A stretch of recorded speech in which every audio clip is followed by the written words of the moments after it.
सभी साथियों को नमस्कार। देखिए साथियों, आज की क्लास में हमारा टॉपिक है सूचना प्रौद्योगिकी की अवधारणा। ये क्लास से 9th की बुक है। रीट मेंस में एक टॉपिक लगता है सूचना प्रौद्योगिकी, और इस टॉपिक से कुल 5 सवाल एग्जाम में आएंगे। देखिए, वैसे तो पढ़ने को बहुत कुछ पढ़ा जा सकता है, बड़े बड़े ग्रंथ हैं उनको भी पढ़ा जा सकता है, लेकिन ये एक ऑथेंटिक बुक है और रीट मेंस के जो सिलेबस में टॉपिक लगते हैं वो सेम टू सेम टॉपिक इस बुक में दिए हुए हैं। तो जहाँ तक प्रश्न बनने की संभावना है, इस बुक से बहुत ज़्यादा प्रश्न बनने की संभावना है। तो इस बुक में जो ऑब्जेक्टिव क्वेश्चन दिए हुए हैं, पार्ट के पीछे जो ऑब्जेक्टिव क्वेश्चन दिए हुए हैं उन पर हम चर्चा करेंगे, और लगभग 100 प्रश्न है। तो सबसे पहले उन प्रश्नों को देखेंगे, उसके बाद में कुछ इंपॉर्टेंट फैक्ट है उनके बारे में चर्चा करेंगे किसी अगले वीडियो में। तो चलिए शुरू करते हैं। देखिए साथियों, इसमें पहला पार्ट है कंप्यूटर का सामान्य परिचय, और इससे संबंधित कुछ सवाल दिए गए हैं। पहला सवाल है, कंप्यूटर में डाटा स्वीकार करने वाली युक्ति है सीपीयू, सीयू, इनपुट यूनिट या आउटपुट यूनिट। तो कंप्यूटर में डाटा स्वीकार करने वाली युक्ति इनपुट यूनिट है। नेक्स्ट है, कंप्यूटर की किसी विशिष्ट भाषा में लिखे गए निर्देशों के समूह को कहते हैं। कंप्यूटर की किसी विशिष्ट भाषा में लिखे गए जो निर्देश है उनके समूह को क्या कहते हैं? प्रोग्राम, डाटा, सूचना या उपयोग सभी। तो उनको कहते हैं प्रोग्राम। नेक्स्ट है, कंप्यूटर से जुड़े सभी भौतिक भाग जिन्हें हम देख सकते हैं या छू सकते हैं वो क्या कहलाते हैं? सॉफ्टवेयर, प्रोग्राम, हार्डवेयर या उपयुक्त में से कोई नहीं। तो उनको कहते हैं हार्डवेयर। आगे देखिए, एक बाइट में होते हैं कितने? 4 बिट, 16 बिट, 8 बिट या 32 बिट। तो एक बाइट में 4 बिट होते हैं। नेक्स्ट है, पेट्रोल पंप पर तेल मापने के लिए प्रयुक्त कंप्यूटर होता है digital computer, analog computer, mainframe computer या सुपर कंप्यूटर। तो वो होता है एनालॉग कंप्यूटर। इस बुक का जो दूसरा पार्ट है इनपुट, आउटपुट तथा संग्रहण युक्तियाँ, उनसे संबंधित कुछ सवाल देखिए।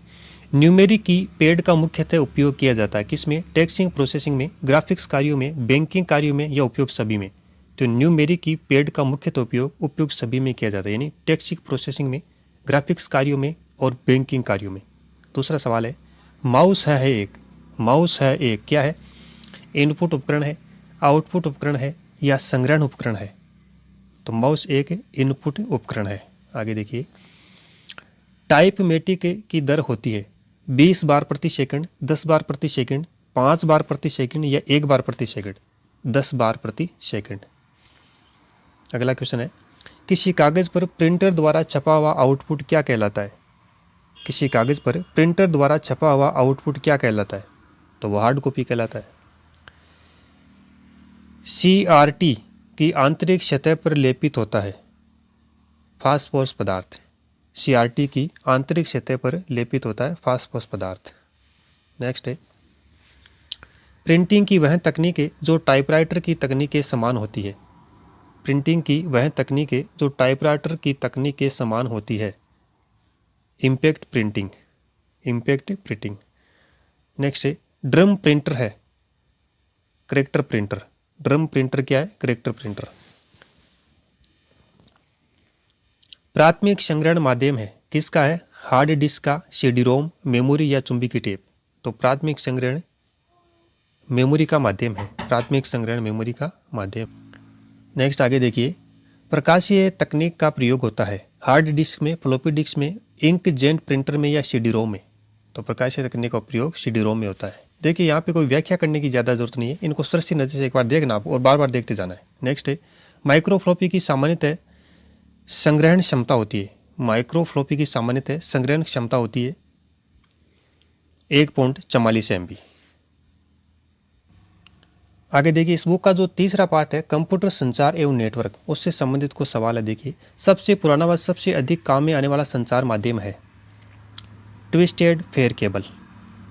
सबसे पुराना व सबसे अधिक काम में आने वाला संचार माध्यम है ट्विस्टेड फेयर केबल। नेक्स्ट है, वेन का अर्थ है, तो वेन का अर्थ है wide area network. Wide area network. निम्न में से कौन सा संचार माध्यम सबसे तीव्र है? Optic fibre cable. कौन सा संचार माध्यम है सबसे तीव्र है? Optic fibre cable. नेक्स्ट है, निम्न में से कौन सा माध्यम धातु के तार से नहीं बना है? कौन सा माध्यम है धातु के तार से नहीं बना है? तो इसका उत्तर होगा ऑप्शन डी, इनमें से कोई नहीं। नेक्स्ट है, ऑप्टिक फाइबर केबल की कोर पर चढ़े कांच की परत को क्या कहते हैं? योक, केप, क्लेड या पाइप? इसको बोलते हैं क्लेड। नेक्स्ट है, किस प्रकार के संचरण में तरंगे सभी दिशाओं में जाती है? रेडियो लिंक संचरण, रेडियो लिंक संचरण। नेक्स्ट है, न्यूनतम कितने संचार उपग्रह संपूर्ण पृथ्वी पर संकेत प्रेषित कर सकते हैं? 3। न्यूनतम कितने संचार उपग्रह संपूर्ण पृथ्वी पर संकेत प्रेषित कर सकते हैं? 3। नेक्स्ट है, कंप्यूटर से वायरलेस माउस व कीबोर्ड जोड़ने के लिए किसका प्रयोग किया जाता है? कंप्यूटर से वायरलेस माउस व कीबोर्ड जोड़ने के लिए किसका प्रयोग किया जाता है? ब्लूटूथ का। अगला सवाल है, एक छोटे क्षेत्र में फैले नेटवर्क को क्या कहते हैं? एक छोटे क्षेत्र में फैले नेटवर्क को क्या कहते हैं? ऑप्शन है लेन, वेन, मेन या उपयुक्त में से कोई नहीं, तो उसको बोलते हैं लेन। नेक्स्ट है, इनमें से कौन सा संचरण माध्यम है? मोडेम, ब्रिज, हब या उपयुक्त में से कोई नहीं, तो एक संचरण माध्यम होगा हब। इस बुक के चौथे पार्ट है इंटरनेट तकनीक में ये सवाल दिए हुए हैं। नेटवर्कों का नेटवर्क कहलाता है इंटरनेट, नेटवर्कों का नेटवर्क कहलाता है इंटरनेट। इंटरनेट के लिए मानक तय करने वाला समूह कहलाता है W3C। इंटरनेट के लिए मानक तय करने वाला समूह क्या कहलाता है? W3C। नेक्स्ट है, सर्वप्रथम स्थापित किए गए इंटरनेट नेटवर्क का नाम था? सर्वप्रथम स्थापित किए गए इंटरनेट नेटवर्क का नाम क्या था? अर्पानेट। नेक्स्ट है, वाईफाई डॉट स्पॉट वाले स्थान है, वाईफाई डॉट स्पॉट वाले स्थान है तो शिक्षण संस्थाएं हैं, होटल है, एयरपोर्ट, उपयुक्त सभी। नेक्स्ट है, कंप्यूटर पर इंटरनेट से सूचना पहुंचाने वाले सॉफ्टवेयर का नाम है? कंप्यूटर पर इंटरनेट से सूचना पहुंचाने वाले सॉफ्टवेयर का नाम क्या है? ब्राउज़र। निम्न में से कौन सा उदाहरण ब्राउज़र का नहीं है? नेटस्केप नेविगेटर है, इंटरनेट एक्सप्लोरर है, मोजिला फायरफॉक्स है, फेसबुक नहीं है, फेसबुक एक सोशल साइट है। नेक्स्ट है, .com से तात्पर्य है, .com से तात्पर्य है क्या है? व्यावसायिक संस्था। .com से तात्पर्य है व्यावसायिक संस्था। वर्ल्ड वाइड वेब की फेसबुक किसे कहते हैं? वर्ल्ड वाइड वेब की फेसबुक किसे कहते हैं? डोमेन नेम सिस्टम को, डोमेन नेम सिस्टम को वर्ल्ड वाइड वेब की फेसबुक कहा जाता है। नेक्स्ट है,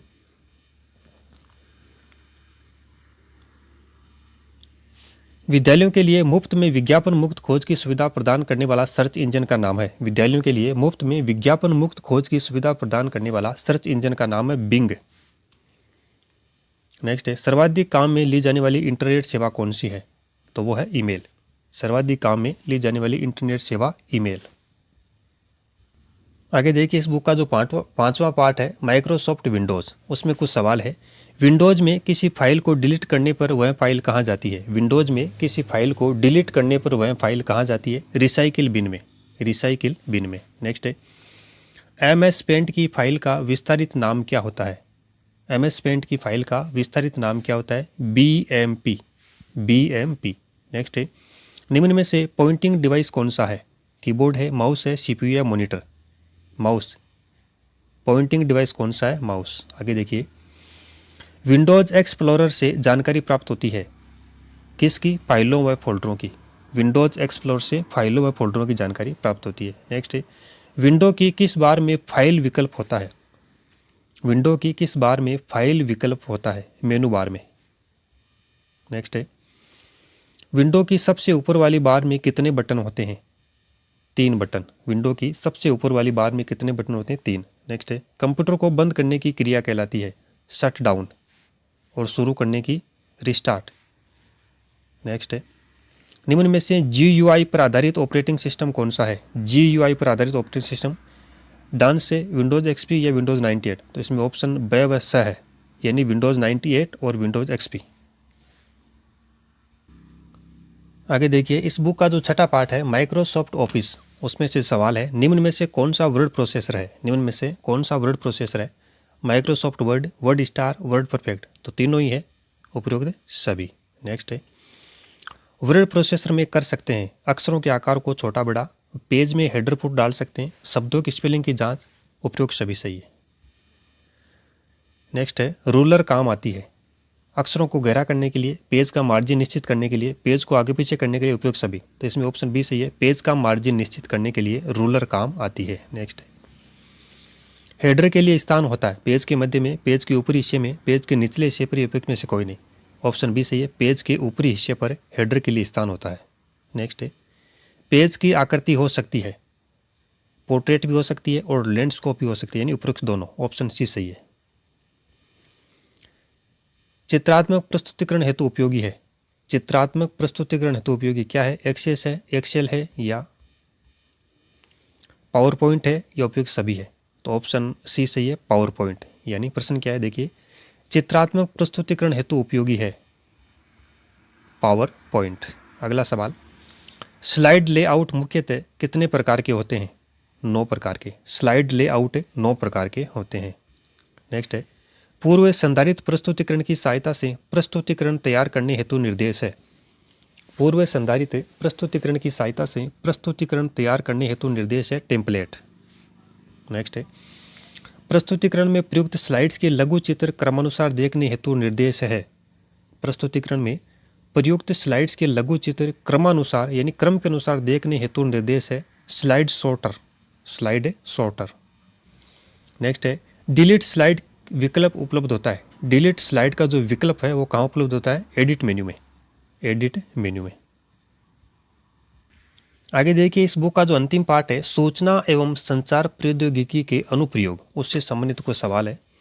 ई शासन द्वारा उपलब्ध करवाई जाने वाली सेवा है। ई शासन द्वारा उपलब्ध करवाई जाने वाली सेवा है तो ई नागरिक भी है, ई परिवहन भी है, ई शिक्षा भी है, यानी ऑप्शन डी सही है। नेक्स्ट है देश के हर नागरिक को डिजिटल सेवाएं प्रदान करने के लिए प्रारंभ किए गए कार्यक्रम का नाम है। देश के प्रत्येक नागरिक को डिजिटल सेवाएं प्रदान करने के लिए प्रारंभ किया गया जो कार्यक्रम उसका नाम क्या है? डिजिटल भारत। वो कार्यक्रम है डिजिटल भारत। नेक्स्ट है कौन सी योजना के अंतर्गत विभिन्न विभागों से संबंधित सुविधाएं एक ही स्थान पर उपलब्ध करवाई जाती है? कौन सी योजना के अंतर्गत विभिन्न विभागों से संबंधित सुविधाएं एक ही स्थान पर उपलब्ध करवाई जाती है? विकल्प देखिए डिजिटल भारत, ई वाणिज्य, ई मित्र या ई सुविधा। तो ऑप्शन सी सही है, ई मित्र। नेक्स्ट है उत्पादक तथा क्रेता के मध्य मध्यस्थों की श्रृंखला छोटी करने का कार्य कौन करता है? ई शासन, ई प्रजातंत्र, ई पुलिस या ई वाणिज्य। ऑप्शन डी सही है, ई वाणिज्य। नेक्स्ट है कौन सा साधन ई लर्निंग में प्रयुक्त नहीं होता है? वीडियो कॉन्फ्रेंसिंग, डिजिटल पाठ्य सामग्री, पुस्तकें। ऑप्शन बी सही है, पुस्तकें। कौन सा साधन ई लर्निंग में प्रयुक्त नहीं होता है? पुस्तकें। आगे देखिए कुछ सवाल है, अति लघुतरात्मक क्वेश्चन दिए। आईसीटी के माध्यम से सरकारी सेवाओं की पहुंच व निष्पादन को बढ़ावा देने की प्रक्रिया को क्या कहते हैं? ई शासन। आईसीटी के माध्यम से सरकारी सेवाओं की पहुंच व निष्पादन को बढ़ावा देने की जो प्रक्रिया उसको क्या कहते हैं? ई शासन कहते हैं। अगला सवाल देखिए भारत के डिजिटल लिहाज से सशक्त बनाने के लिए चालू की गई योजना का नाम है क्या है? DI, digital information. नेक्स्ट है उस केंद्र का नाम बताइए जहां विभिन्न विभागों से जुड़ी सुविधाएं एक ही स्थान पर उपलब्ध की जाती है। तो वह है ई मित्र। नेक्स्ट है इंटरनेट के माध्यम से खरीदारी करने को क्या कहते हैं? ई वाणिज्य। ई वाणिज्य। अगला है इंटरनेट बैंकिंग के दौरान बैंक से प्राप्त होने वाले अस्थायी पासवर्ड को क्या कहा जाता है? DTP। एक पार्ट और बच गया अंतिम में, सूचना व संचार प्रौद्योगिकी के सामाजिक प्रभाव, उससे संबंधित सवाल देखिए। पहला है एक लेखक द्वारा किसी दूसरे लेखक की रचना अपने नाम से प्रकाशित करवाना कहलाता है निजता, सत्यनिष्ठा, प्रामाणिकता या साहित्यिक चोरी। तो वो कहलाता है साहित्यिक चोरी। एक लेखक द्वारा किसी दूसरे लेखक की रचना को चुराकर प्रकाशित करवाना साहित्यिक चोरी के अंतर्गत आता है। नेक्स्ट है बौद्धिक संपदा संगठन की स्थापना कब हुई? 1967 में। बौद्धिक संपदा संगठन की स्थापना 1967 में। नेक्स्ट है भारत में कितने अधिनियम के अंतर्गत बौद्धिक संपदा अधिकार सुरक्षित किए गए हैं? 8 अधिनियम के अंतर्गत। नेक्स्ट है कौन सा रोजगार सूचना प्रौद्योगिकी क्षेत्र में सम्मिलित है? तो database manager, web developer, system administrator. तो उपयोग सभी है यहाँ पे। नेक्स्ट है सर्वाधिक लोकप्रिय सोशल नेटवर्किंग साइट कौन सी है? सर्वाधिक लोकप्रिय सोशल नेटवर्किंग साइट कौन सी है? फेसबुक। आगे देखिए अधिकृत व्यक्ति द्वारा डाटा के उपयोग के अधिकार को क्या कहते हैं? गोपनीयता। अधिकृत व्यक्ति द्वारा डाटा के उपयोग के अधिकार को कहा जाता है गोपनीयता। नेक्स्ट है, कंप्यूटर पर अधिकृत उपयोगकर्ता का पता कौन लगाता है? Operating system. किसी लेखक द्वारा अन्य लेखक की रचना की नकल करना यह साहित्यिक चोरी है। और आईसीटी के विस्तार के चलते आज पूरे विश्व को क्या नाम दिया गया है? Global village. Global village. आगे देखिए, साहित्यिक चोरी रोकने के लिए किसका उपयोग किया जाता है? सॉफ्टवेयर का। साहित्यिक चोरी रोकने के लिए किसका उपयोग किया जाता है? सॉफ्टवेयर। नेक्स्ट है, शिक्षा के क्षेत्र में विद्यार्थी, शिक्षक तथा शिक्षार्थियों द्वारा की गई साहित्यिक चोरी को क्या कहते हैं? अकादमिक बेईमानी। अकादमिक बेईमानी या शैक्षिक छल। शिक्षा के क्षेत्र में विद्यार्थी, शिक्षक या शोधार्थी द्वारा की गई जो साहित्यिक चोरी है उसको क्या कहते हैं? अकादमिक बेईमानी या शैक्षिक छल। आगे देखिए, बौद्धिक संपदा संगठन की स्थापना ये हमने देख लिया 1967।